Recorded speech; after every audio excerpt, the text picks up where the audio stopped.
tayo mag-secret file, ay ilike mo muna ang video na to at mag-subscribe na sa aming YouTube channel. Don't forget to click the notification bell para hindi ka nahuhuli sa latest episode ng DJ Rocky's Secret Files.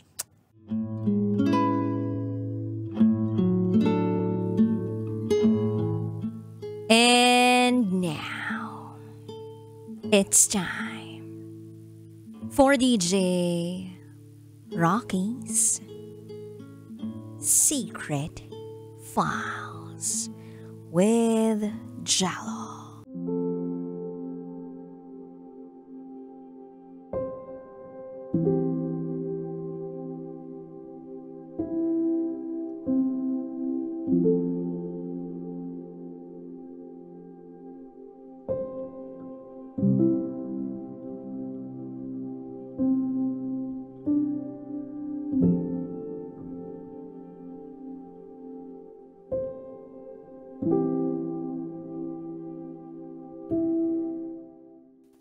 Seryoso ako sa kanya. Pero para sa kanya, joke lang ang lahat.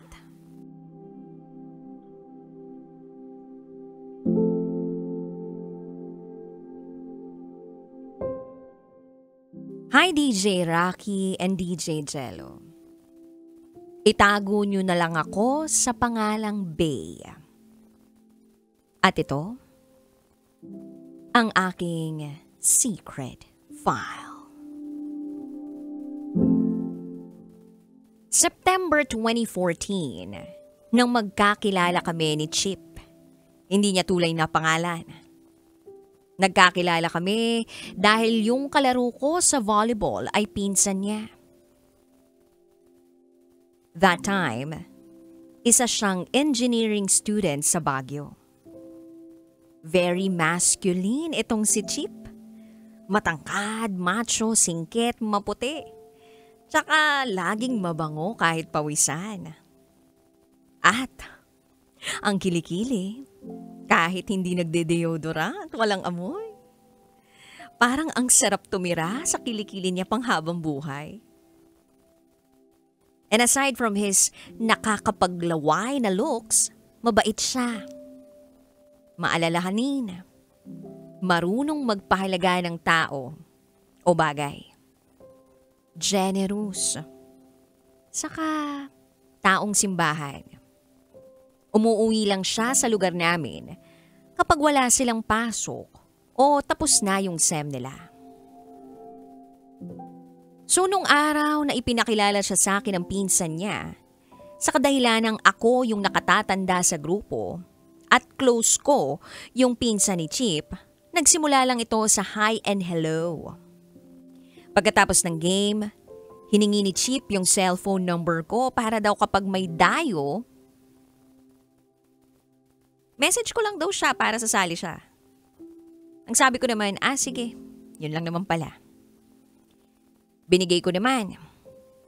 Then after 2 weeks, niyaya ako ng friend ko na mag-overnight sa isang resort. Habang naliligo kami, sumigaw yung isa kong kaibigan na may tumatawag daw sa cellphone ko. Sa hindi naman ako mahilig makipag-textmate noon. At wala akong maalala na tatawag sa akin ng gabing yun. Pero sinagot ko pa rin yung tawag. At pagkasagot ko, may umiiyak sa kabilang linya.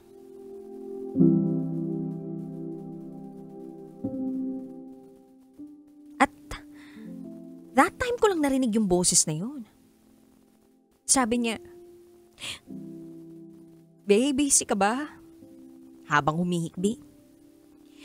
Sa sobrang nag-worry ako, hindi ko na tinanong kung sino siya. Sumagot na lang ako ng, "Nope, hindi ako busy. Anong atin?"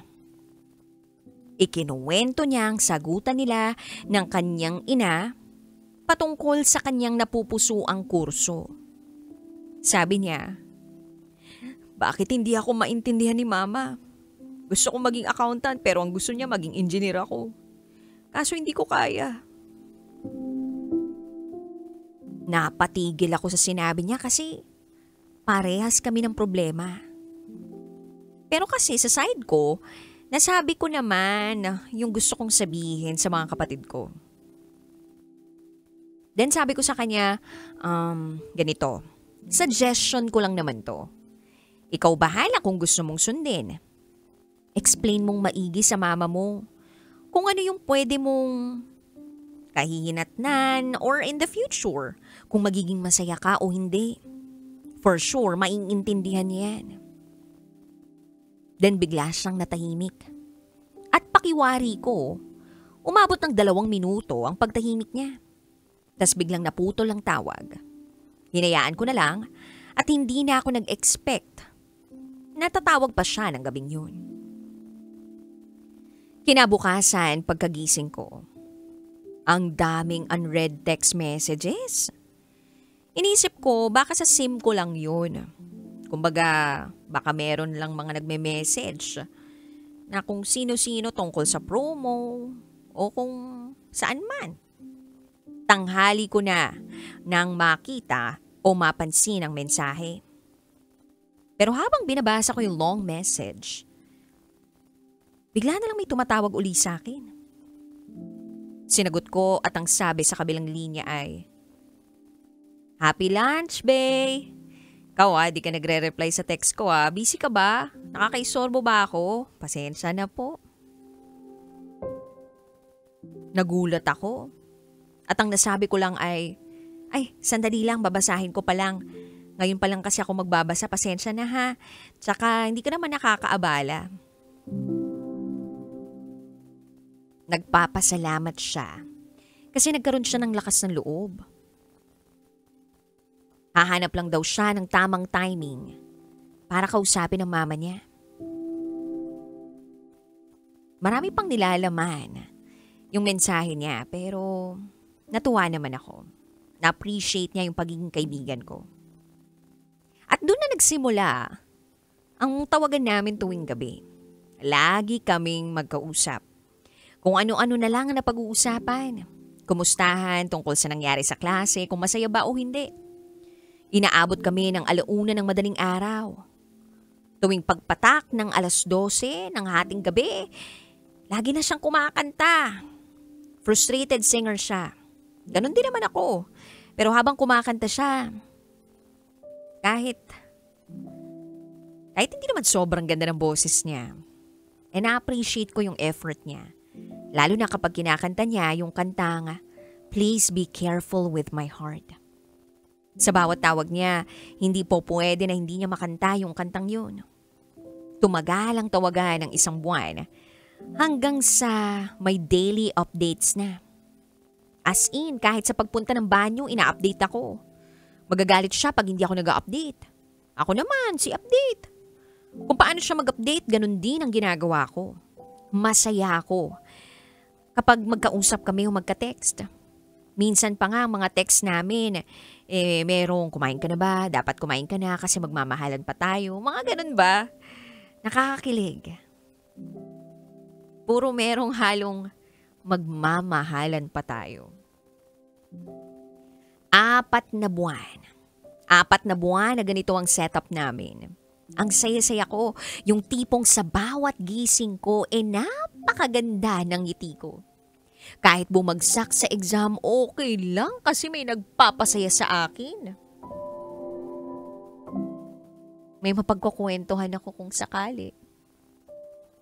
Pagkatapos, 1 buong araw siya na hindi nagparamdam. Hinayaan ko lang. Baka kasi busy siya. 8 PM na yon at nag-text siya sa akin at ang sabi, "Bae, nasan ka?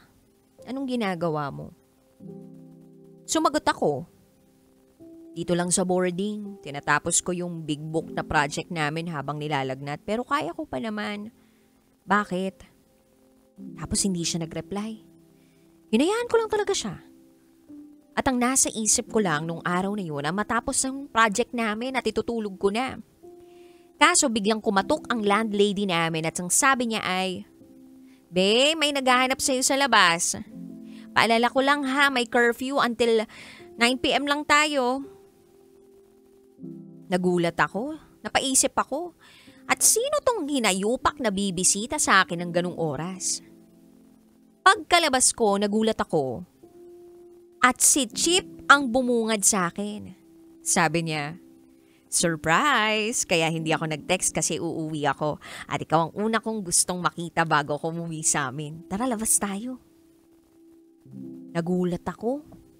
Then sabi ko, hindi pwede, may curfew kami. Until 9 p.m. lang. Hindi ako papayagan ng landlady. Tsaka nilalagnat ako. Pero ang ginawa ni Chip, tinawag niya yung landlady namin. Ipinagpaalam niya ako. At ang sabi niya ay, "Hi tita, good evening po. Hihiramin ko lang po muna tong si Bay. Huwag po kayong mag-alala, babalik ko siya bago mag 9 p.m. And napapayag niya yung landlady namin. Inabot sa akin yung susi ng gate. And ang sabi na lang ng landlady namin that time, "Sige, kahit alas 10 pa, basta hanggang ganung oras lang ha. Kahit nasa iyo ang susi, hindi kita papapasukin." Nagulat ako dun kasi never namang pumayag yung landlady namin. Kapag may magpapaalam na lalabas ng gabi at uuwi. Na after curfew, no? So ayun, sumakay ako sa motor ni Chip. Kinikilig ako. Kasi pakiramdam ko, babaeng babae ako. Yung tipong pinagpaalam na lalabas, nakatagilid na umupo sa motor, nakayakap sa kanya. Kasi ayaw niya umalis kapag hindi ako nakayakap o nakakapit sa kanya.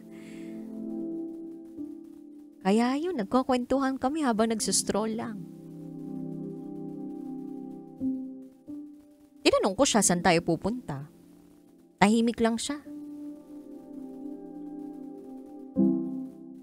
Then, maya-payapa, may pinuntahan kaming lugar. Kung saan lagi siyang nagpupunta kapag may problema siya. Sabi niya, "Bay, dito ako laging napunta kapag malungkot ako.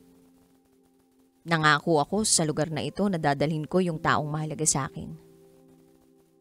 Then sabi ko, yung girlfriend mo noon, dinala mo na rito, no? At ang sagot niya sa akin, "Hoy, hindi ikaw pa lang ang dinala ko rito."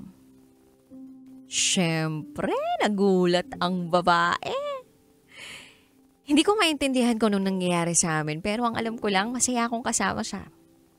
Iniwan niya ako saglit doon at sabi niya may kukunin siya. Yun pala, bumili siya ng gamot at tubig para inumin ko. Ramdam niya raw yung init ko habang nakayakap sa kanya. Ininom ko yung gamot na ibinigay niya. Nagkwentuhan kami tungkol sa mga magulang namin. Naikwento kong wala na akong mga magulang. Niyakap niya ako ng mahigpit. Napaiyak ako ron. Hanggang sa napansin na lang namin yung oras, malapit na mag-curfew time. Binilisan niya yung pagmamaneho. Nakarating naman kami na maayos sa boarding house ko. At nagulat na lang ako nang maihatid niya ako sa boarding house. As a way of saying goodbye, hinalikan niya ako sa pisngi. After a week, may event sa plaza namin. Niyaya ako ng mga kaibigan ko na manood at napapayag naman ako't sumama. Paalis na ako ng boarding, sabay may nag-text sa akin. "Bay, san ka? Sunduin kita. Nood tayo sa plaza ninyo." Habang nanonood, na-bored ako. Nagpaalam ako sa mga kaibigan ko na pupunta muna ako ng banyo. Umuo naman yung mga kaibigan ko. Then hinablot ni Chip yung kamay ko at sinabi niyang sasama raw siya. Sinamahan niya ako sa CR. Sabi ko ayoko nang bumalik muna doon, nabobored ako. Pumayag siya, maglakad-lakad kami. Nagulat na lang ako na habang naglalakad kami, bigla niyang hinawakan yung kamay ko. Napatingin ako sa kanya. Pero siya, parang wala lang sa kanya na hawak-hawak niya yung kamay ko. Ang daming taong nakakakita na magkahawak kamay kami. Yung tipong parang walang tao sa paligid, walang pakialam sa sasabihin ng iba, grabe. Kilig na kilig ako. At ito yung pakiramdam na lagi kong sinasabi sa mga kaibigan ko noon. Yung babaeng babae ako sa kanya. Then after a week, nagpaalam na siya. Aalis na siya, babalik na uli doon sa Baguio. Balik na kami uli sa voice calls and text messages. Fast forward New Year. Nagbatian kami. Ang saya-saya. Then nakatanggap ako ng gift patapos ng buwan ng January.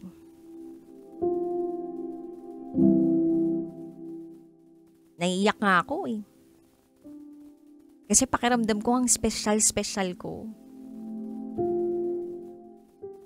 Binigyan niya ako ng unan. At sa tuwing umuwi ako galing school, yung unan na yun, yung hinahanap ko para yakapin. Kapag nalulungkot ako't namimiss ko siya, yakapin ko lang daw yun. Dumating ang araw ng mga puso.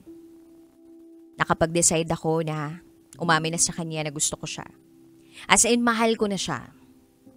Kapag tumawag siya, sasabihin ko na sa kanya. After namin kumain ng mga ka-boardmate ko, tumatawag siya. Pagkasagot ko, handa na akong sabihin kaso malungkot yung boses niya. Tinanong ko siya kung bakit. Ikinuwento niyang bumagsak siya sa isang subject niya at natatakot siya na sabihin yun sa mama niya. So to the rescue na naman ako. Nagbigay na ako ng advice at hindi ko na sinabi yung gusto kong sabihin sa kanya. Hindi ako nagkaroon ng oras para sabihin sa kanya yung tunay kong nararamdaman.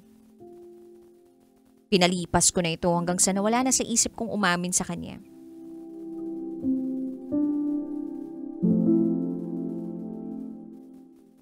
Then, one day, nakipag-inuman ako. Hindi ko muna inintindi si Chip. Ang dami pala niyang texts and calls. Hanggang sa 5:00 na ng madaling araw noon. Tumawag siya, sinagot ko. Tinanong niya ako kung bakit hindi raw ako sumasagot sa texts and calls niya. Sabi ko, gusto ko lang namang uminom. Tinanong niya ako kung bakit daw ako uminom. Then sabi ko sa kanya, hindi ko kasi masabing mahal na kita. Kaya ako uminom. Okay na ba? Then tumahimik ng ilang segundo. Then sabi niya, okay. Then, hindi na siya nagsalita. Tapos pinatay ko na lang yung cellphone ko. Yes, DJ Rocky and DJ Jello. Pinatay ko yung cellphone ko. Nang sa gayon,